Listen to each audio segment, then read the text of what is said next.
What's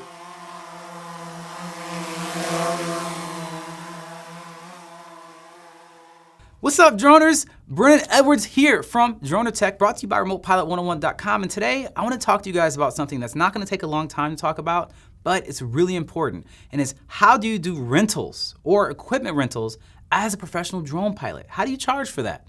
Well, let's get into it. All right, so obviously you guys know I'm a professional drone cinematographer and I also work within the film and TV industry. Now, this is a random video that I had thought about because this is something that comes up a lot with new drone flyers, or people ask me a lot of times is, how do I charge for my drone work? Because a lot of the times you're only thinking of charging for your time.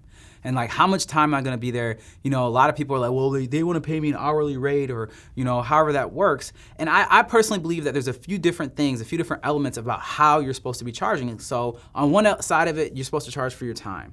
On the other side of it, you're supposed to charge for if you have to provide COIs and insurance and the levels of insurance. And then on the third, which we're talking about today, is the equipment side of it, is that you should add those three elements together and then be able to come to a price. And then the fourth consideration, as should always be, is obviously the quantity of the work. If they just want 1 day, then it's more expensive per day than it should be for 5.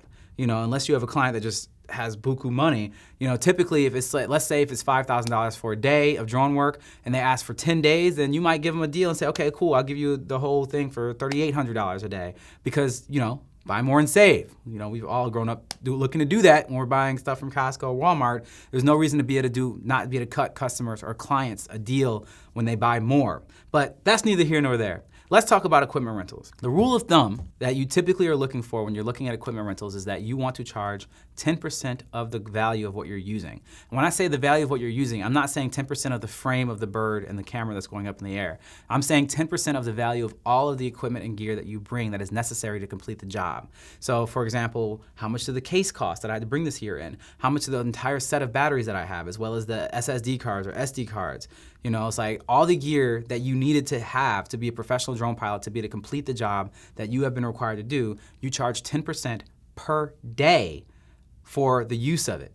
And so that seems like it might be a lot, but that's honestly the industry standard. That's just what you pay. That's just what it costs to be able to rent most things. If you go to equipment rental houses all over, like I said, I'm in Los Angeles, typically you'll find that to rent something, you typically are paying around 10% what the actual value of that is to be able to rent it for a day. But when you're adding up your costs for everything, just make sure you look at all the things that you're bringing. You know, it's like, oh, I have this generator to be able to charge these batteries. You know, like you have to think about all the things that you had to pay for to be able to get you there. Now, obviously there's gonna be there's a little gray area because you're like, well, I wouldn't have been able to do this job if I didn't have a car. I'm like, no, that kind of just goes into, you know, like before the job is you just need to be able to get there to do it. That's not on the production to get you there, unless it's like it's on top of a mountain or something. But I'm specifically talking about the gear that you need to do the job as a drone pilot. If the production is providing you transportation and you show up, what do you need to do the job? How much did it cost to get all those things? Charge 10% of that per day. Obviously, you can reduce that if they buy you or using your equipment or having you use your equipment for more than 1 day.